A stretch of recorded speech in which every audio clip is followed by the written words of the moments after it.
Quiero decirles a todos, que lo que me motivó a realizar este vídeo, fue una publicación del compañero Facundo Menchaca, sobre la Tercera Guerra Mundial como pretexto, para modificar el mapa actual de la Federación Rusa. Que se tome como un comentario más. Quienes vayan contra el pueblo ruso, deben saber sobre quién están yendo. Ahora sí, tías y tíos. Hace pocos días, vi un documental, en RT en español, de alguien que fue a conocer Rusia y se quedó allí desde hace 14 años.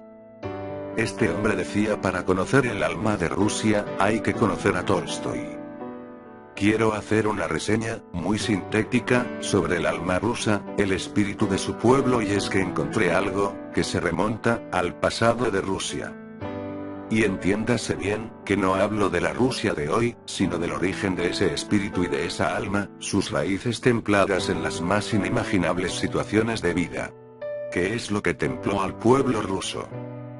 Para comprender bien el alma rusa, en lo que tiene más accesible para nosotros, latinos ligeros, para quienes, lo que llamamos, el gusto y la medida. Nuestro gusto y nuestra medida, bien entendido. Es preciso, ante todo, darse cuenta del medio social, moral y físico excepcionalísimos donde nace y se desenvuelve esta alma. El pueblo ruso es el pueblo más desgraciado, el más oprimido y el más avasallado de la tierra. Rusia es, en la Europa bárbara aún iluminada apenas por la naciente aurora de la civilización, una mancha enorme de lodo y sangre. Halláse inclinada bajo el peso de una autocracia exclusivamente terrorista, exhausta por una administración vergonzosamente corrompida y cínicamente depredadora. A ese pueblo inmenso, consciente de su dolor, pero aún no de su fuerza, se le mantiene ferozmente, por el principio gubernamental, en la más crasa ignorancia, en la miseria más profunda y en la suciedad más abyecta. Hambres, torturas, matanzas, a todas esas formas salvajes de la violencia se encuentra sometido. No tiene más que una libertad sufrir, ni más que un derecho callarse. Si el desgraciado se atreve a hablar, a llorar, a suplicar, a esperar, a reclamar aún tímidamente, entonces aparece el knout, el cepo, la prisión o la muerte. La deportación a las minas de donde no se vuelve nunca. La historia del pueblo ruso no es más que un largo martirologio. Se resume en estos dos crímenes que jamás van el uno sin el otro: el aplastamiento de todo el que trabaja y la supresión de todo pensamiento. A Tolstoy no se le permite escribir lo que piensa, ni del modo que lo piensa.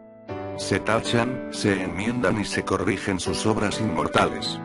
Pasan por la censura, bajo el insulto de los policías, lo mismo que criminales que pasan al gabinete antropométrico. Ese sublime cerebro pasa al fiscal, como si se tratase de un periódico cuyas informaciones desagradasen. Ah, si no se temiese a las protestas del mundo entero, hace muchísimo tiempo que el gobierno del zar hubiera expulsado de su país a ese hombre magníficamente humano, en el que la humanidad saluda a una de sus glorias más puras. Pero para un Tolstoy, protegido contra los verdugos, por la admiración universal, ¿cuántas otras ejecuciones menos ilustres, pero más infames tendrá Rusia que soportar vergonzosamente en lo porvenir? Proletarios y pensadores, artistas y obreros, estudiantes y mújics, empleados y vagabundos, todos viven bajo la amenaza permanente, enervante de la delación, espiados por una policía venal, sin escrúpulos, extendida en todas partes y que no ve ni entiende más que lo que sus jefes le mandan ver y entender, pronta siempre a los mayores excesos y a los más execrables atentados contra la persona humana. Al suplicio de ese ahogo moral, del silencio forzoso, de la desconfianza incesante, añadir la crueldad del clima, el invierno sombrío y mortalmente triste, y esa nieve monótona, mortecina, que durante 6 meses encierra al hombre en su miserable isba, donde durmiendo sobre la estufa, sueña sueños confusos que le sobresaltan y trastornan con frecuencia por los malos desvaríos del fastidio y del alcohol. Y como si no tuviera bastante con esas desgracias cotidianas, he aquí que ahora se mezcla a ellas la terrible pesadilla de la guerra. Mal equipados, dicen algunos corresponsales verídicos, algo dichosos, sin defensa casi, no han tenido tiempo ni medios de enviar allá suficientes ambulancias, medicinas y médicos. Envíeseles a un país donde la vida es más difícil que en el suyo propio, donde las enfermedades, el clima, la falta de cuidados y el desfallecimiento les diezman y poco a poco amontonan cadáveres sobre cadáveres antes que los fusiles y los cañones les ametrallen. ¿Por qué? ¿En nombre de qué? No se sabe. Y no lo saben ellos tampoco. El pueblo lo ignora. De todos los pueblos, el pobre pueblo ruso es quizá el más ignorante, y quizá también el pueblo que más piensa.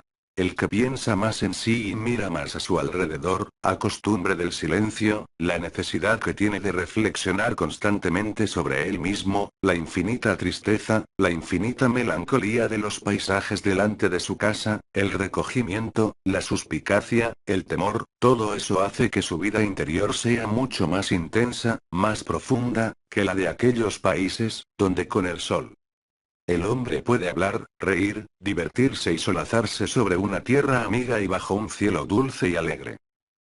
Hay mucho más para decir de este pueblo, pero es hurgar, en sitios tenebrosos de la memoria y muchos millones de rusos, viven fuera de la hoy Federación Rusa, teniendo familiares allí y por tal motivo, no quiero meter el hocico, donde pueda lastimar a alguien. Quiero que sepan que voy a asociar este vídeo, a uno muy reciente, de la advertencia del presidente de la Federación Rusa, a la OTAN, a quien responsabiliza de amenazar la soberanía nacional de su patria.